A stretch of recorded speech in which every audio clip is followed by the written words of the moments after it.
మనము యోబు జీవితానికి వెళ్తాం. యోబు జీవితంలో సమస్తం కోల్పోయాడు. సమస్తం కోల్పోయినప్పుడు ఆయన వచ్చి అంటాడు, యెహోవా ఇచ్చెను, యెహోవా తీసుకొని పోయిను, ఆయన నామమునకే ఏం కలగాలి? స్తుతి కలుగును గాక. వెంటనే భార్య అంటది, నీ ఇంకను నీ యథార్థతను నువ్వు విడిచిపెట్టవా?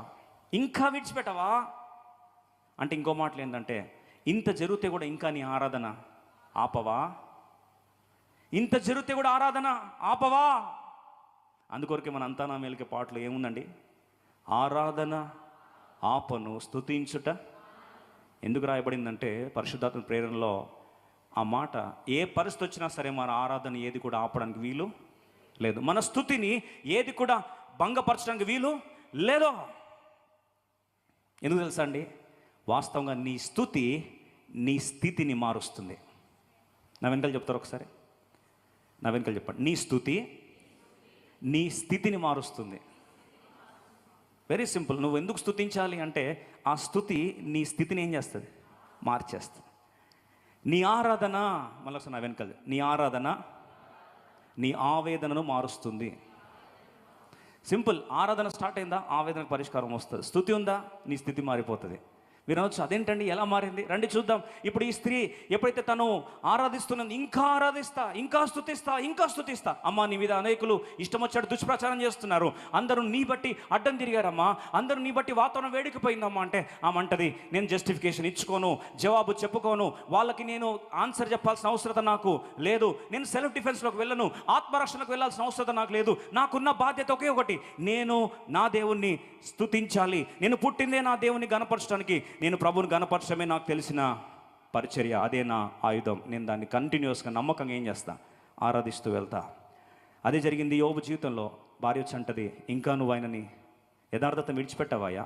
ఇంకా నీ ఆరాధన మానవా?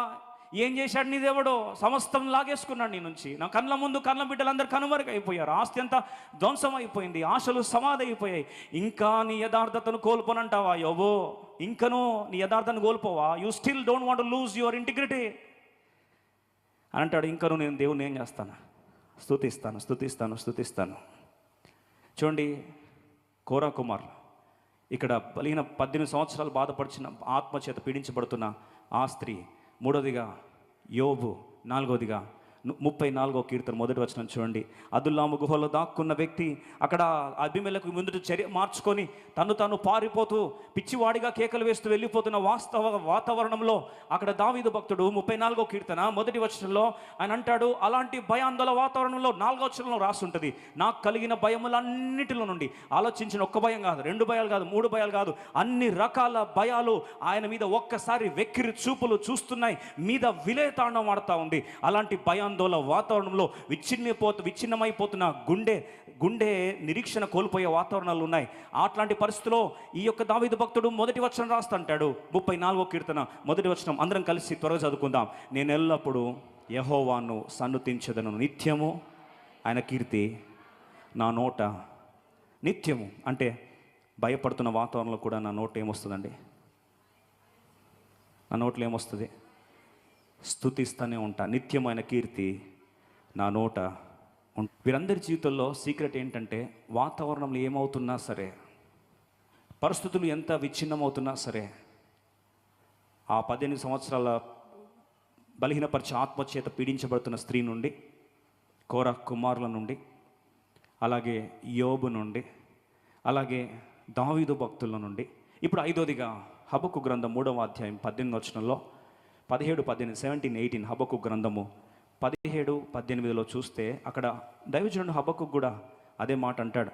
రండి అందరం కలిసి 3వ అధ్యాయము హబక్కు గ్రంథము 17, 18. అంజూరపు చెట్లు పోయకుండినను, ద్రాక్ష చెట్లు ఫలింపపోయినను, ఒలివ చెట్లు కాపు లేకుండినను, చేన్లోని పైరు పంటకు రాకపోయినను, గొర్రెలు దొడ్డిలో లేకపోయినను, సాలలో పశువులు లేకపోయినను, నేను యెహోవా యందు ఆనందించుదను, నా రక్షణకర్త అయిన నా దేవుని యందు నేను సంతోషించదను.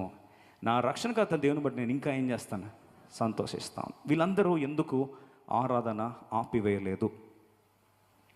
వీళ్ళందరూ కూడా ఆరాధన ఆయుధాన్ని ప్రతికూల వాతావరణంలో కూడా వాడుతూనే ఉన్నారు. గ్యాప్ ఎందుకు ఇవ్వలేదు? రండి లూకాసు వార్త 13వ అధ్యాయం. దీనికి జవాబు ఆ స్త్రీ నోట నుండి తెలుసుకోవడానికి ప్రయత్నిస్తాం. లూకాసు వార్త 13వ అధ్యాయం, అందరం కలిసి 15వ వచనం చదువుదాం, 16వ వచనం చదువుదాం, 16th verse. ఇదిగో 18 ఏండ్ల నుండి సాతాను బంధించిన అబ్రహాము కుమార్తె అయిన ఈమెను విశ్రాంతి దినమందు ఈ కట్ల నుండి విడిపింప. ఇప్పుడు తనను బంధించింది ఎవరట అండి? సాతాను. విడిపించింది ఎవరండి? విడిపించింది ఎవరు? యేసుప్రభు వారు. అయితే సాతాను బంధించాడు, యేసుప్రభు విడిపించాడు. అయితే విడుదల పొందిన తర్వాత ఇప్పుడు సాతాను మౌనంగా ఉంటాడా? సాతాను మౌనంగా ఉంటాడా? ఉండడు. మరి వాడేం చేస్తాడు? ఎక్కడ చూసినా ప్లేస్ దొరకకపోయేసరికి వెంటనే అపవాది ఏం చేస్తాడట? మత్తయి సువార్త 12:45 రాసుంది చూడండి. తిరిగి ఏ ప్లేస్లో అయితే విడుదల పొంది ఆ సాతాను విడిచిపెట్టి బయటకు వచ్చాడో ఆ ప్లేస్కి వచ్చి చూసేసరికి అక్కడ మత్తయి సువార్త 12వ అధ్యాయము 44వ వచనం చూడండి. 44వ వచనం అందరం కలిసి చదువుదాం. 44. అందుచేత ఆ విశ్రాంతిని దొరకనందున వదిలి వచ్చిన నా ఇంటికి తిరిగి వెళ్ళుదును అనుకొని వచ్చి, ఏ ప్లేస్లో అయితే విడుదల పొందాడో, ఏ ప్లేస్లో అయితే విడిపించేశాడో ఆ ప్లేస్లోకి తిరిగి మళ్ళా వచ్చి ఆ ఇంటి యొక్క పరిస్థితి ఏంటంటే చూడండి. ఆ ఇంట ఎవరినూ లేక అది ఊడ్చి అమర్చి ఉండుట చూచి వెళ్ళి తనకంటే చెడ్డవైన మరి 7 దయ్యములను వెంటబెట్టుకొని వచ్చును.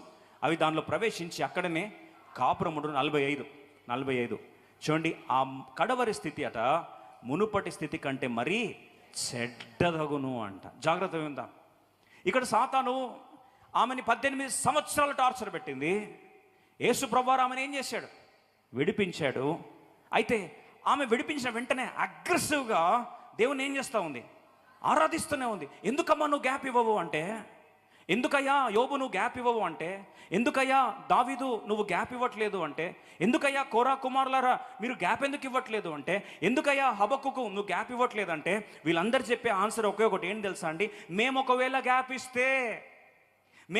గ్యాప్ ఇస్తే ఏ సాతానైతే మమ్మల్ని విడిచిపెట్టి వెళ్ళిపోయాడో, ఏ బలహీనపరిచే ఆత్మ మమ్మల్ని విడిచిపెట్టి వెళ్ళిపోయాడో వాడు వచ్చి ఇంకా 7 దయ్యాలను తీసుకొచ్చి మళ్ళీ మా ప్రాంతంలో విలేతాండం ఆడతాడు. కాబట్టి మేము గ్యాప్ ఇస్తే మా ప్రాణాలకు ముప్పు పొంచి ఉంది కనుక we will not compromise to give any scope of any gap at all. ఒక్క